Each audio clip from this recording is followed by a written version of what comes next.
أينما كنا أينما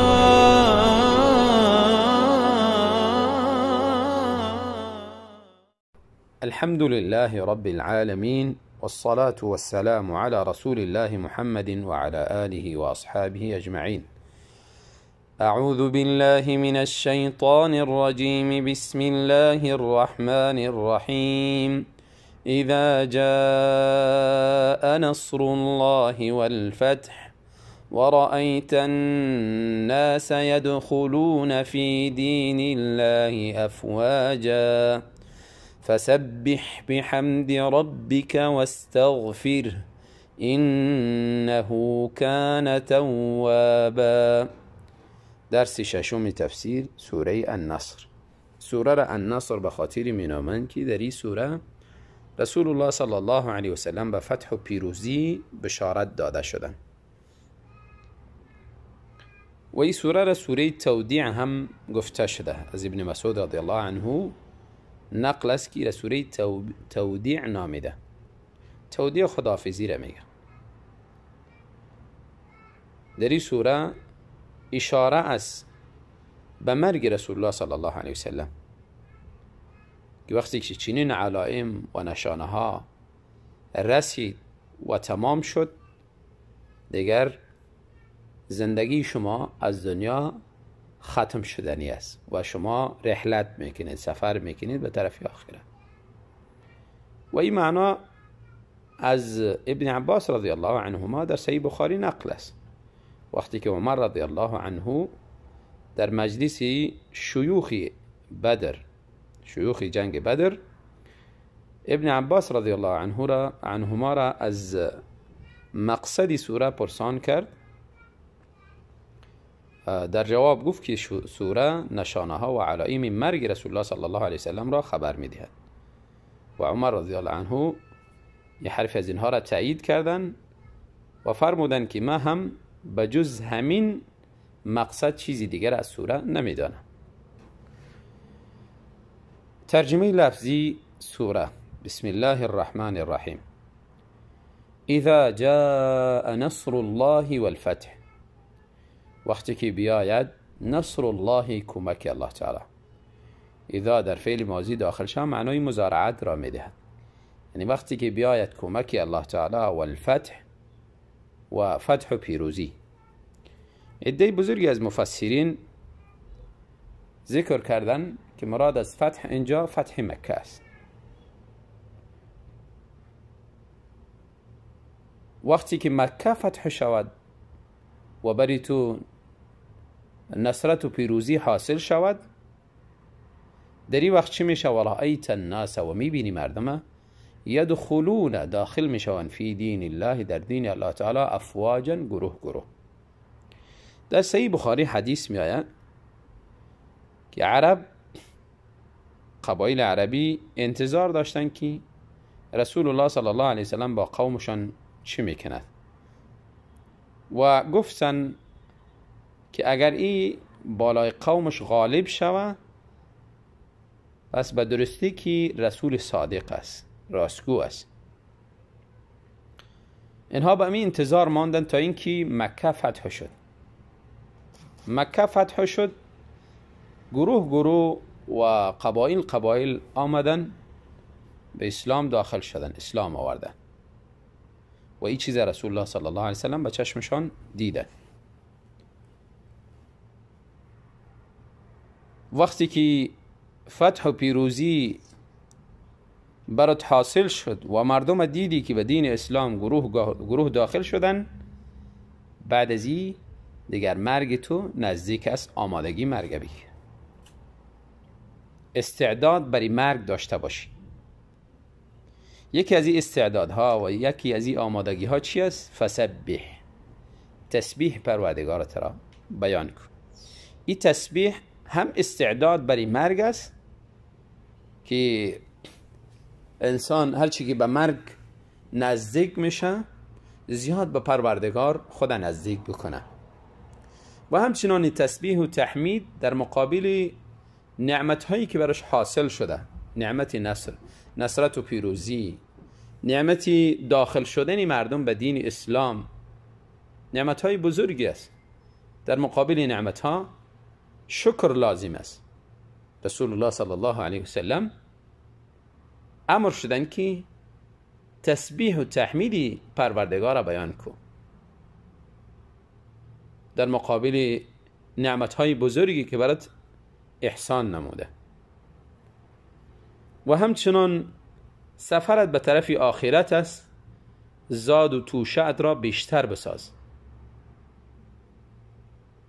سفری طولانی است، انسان زیاد به توشه زیاد ضرورت داره.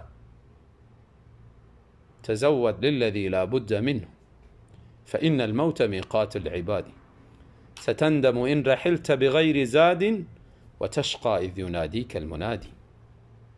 در اون روز انسان اگر توشه‌ای با خود نداشت، حقیقتا انسان شقی و بدبختی است. و اگر ندامت و پشیمانی در اون روز اگر انسان میکنه، ندامت و پشیمانی به دردش هم نمیخوره. دیگر رجوع نیست به طرف دنیا که اینجا آمادگی بگیرد. فسبح بحمد ربک، تسبیح پروردگار را بیان کن.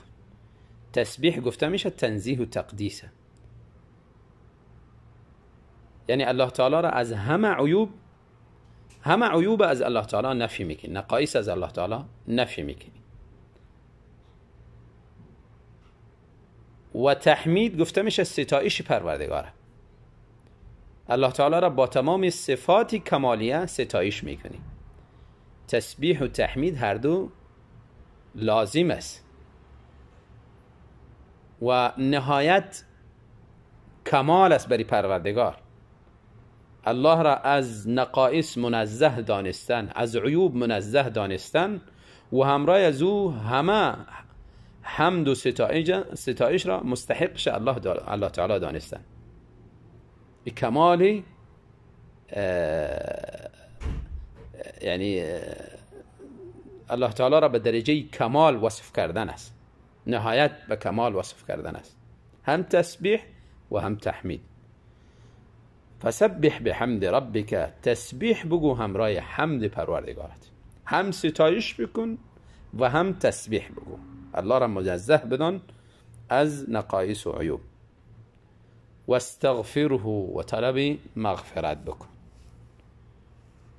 رسول الله صلی الله علیه وسلم برشان بشارت داده شده. الله خبر میده در آیات چندی که الله تعالی گناههای قبلی و بعدی تو را بخشیده. پس استغفارشان چی مقصد داره؟ استغفار رسول الله صلی الله علیه وسلم برای رفع درجاتشان است، برای شکرگزاری پروردگارشان است و همچنان تعلیم به امتشان است. از عایشه رضی الله عنها نقل است وقتی که دیدن رسول الله صلی الله علیه وسلم که از عبادت زیاد پاهایشان ورم کرده، عایشه رضی الله عنها فرموده، گفتن یا رسول الله، الله گناههای قبلی و بعدی تو را بخشش کرده، چرا اینقدر زیاد زحمت میکشی؟ در جواب فرمودن افلا اکون عبدا شکورا، آیا ما بنده شکرگزار نشم؟ زیاد به پروردگارم شکرگزار نشم در مقابل نعمات، احسانات؟ و رسول الله صلی الله علیه وسلم افضل الناس، خیر الناس هستند و از همه باید شکرشان بالاتر باشه. و حقیقتا هم چنین بوده که رسول الله صلی الله علیه وسلم نهایت بنده شکرگزاری پروردگارشان بوده. در صحیح بخاری از عایشه رضی الله عنها روایات مختلفی میآید. میفرماید وقتی که این سوره نازل شد، رسول الله صلی الله علیه وسلم همیشه در دعایش در رکوع و سجودشان این دعا را میخواندن: سبحانك اللهم ربنا و بحمدك اللهم اغفر لی. یتأول القرآن. عایشه رضی الله عنها میفرماید که یتأول القرآن، این دعا را میخواندن و قرآن را به این تفسیر میکردن. فسبح، الله امر کرد بحمد ربک و صیغه تسبیح را رسول الله صلی الله علیه و سلم صیغه تسبیح و تحمید با ما بیان کردن. سبحانك اللهم ربنا و بحمدک اللهم اغفر لی. این را رسول الله صلی الله علیه و سلم داخل نماز شانا میخواندند و در بیرون نماز هم چنان میخواندند. انه کان توابا، یقینا الله تعالی می باشد زیاد قبول کننده توبه. الله زیاد توبه را قبول میکنه از هر بنده‌ای که بوده باشه، بنده کافر باشه، مشرک بوده باشه، خرافاتی زیاد ملوث به خرافات باشه، قاتل باشه، زناکار باشه، گناههای کبیره را مرتکب شده باشه، گناههای صغیره را مرتکب شده باشه، همه گناه ها را الله تعالی بخشش میکنه. کسی که به الله رجوع میکنه الله توبه از او را قبول میکند. انه کان توابا. اگر گناه بار بار از انسان سر میزند بازم الله قبول کننده توبه است. از الله ناامید نشود انسان. بعضی درس‌های عقیدتی که از این سوره استفاده برده میشن، اول انسان یقین و باور داشته باشه که کمک و نصرت از جانب پروردگار است. اگر الله بخواهد کسی را غالب میکنه، پیروزش میکنه، و کسی را بخواهد مغلوبش میکنه.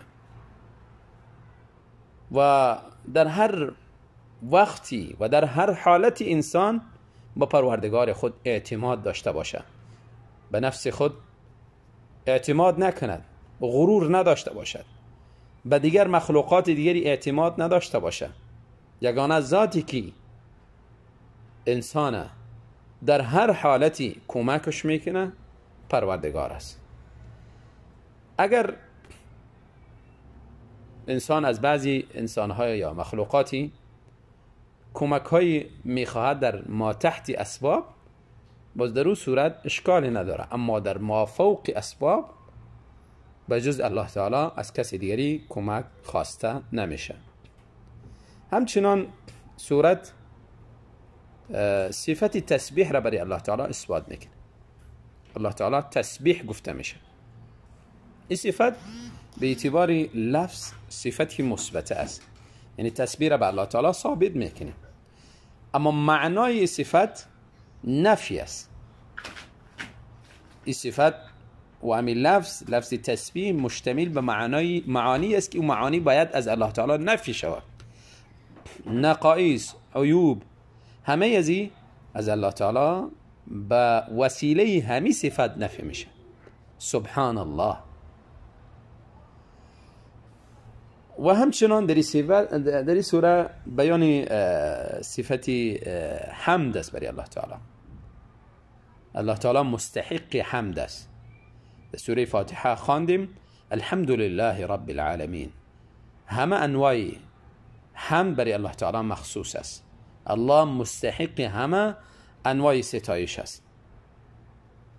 و همچنان در این سوره اثبات اختیار برای بنده است.